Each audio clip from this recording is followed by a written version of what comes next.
Hiru urte pasatu dira eta zuetena iragarria, betiko zuetena iragarri banetik.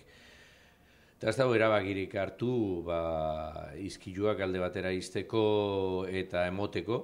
Beste alde batetik ikusten dugu Espainiako jaurlaritzak ez dagoela mugimendurik egin gure.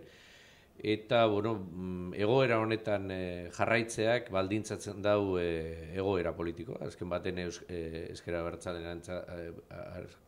abertzalearentzako bere erabakiak hartzerakoan, baina beste hona be bai, eurekaz akordioetara heltzeko, eta orokorrean ez da, baita ere, politika penitentziarioari buruz hartu daitekezan pausoekaz lotuta egongo litzateke. Orduen, Eusko Jaurlaritzak orain eskaintzen dagoena da bide bat hori ziurtatzeko. Eraginkor baten, da gainera, eta inori zor bazaio azalpenik, euskal gizarteari da. Orduan da euskal gizartearen aurrean arma horrek ustea. Nik uste dut mekanismo egokiak jartzen direla, eta orain etaren erabakia izango litzake onartzea edo ez, baina ezin dugu jarraitu ikusten, jarraitzen dugu zuloen estaldurekin, eta baina beste barik eta benetako egiaztapen barik.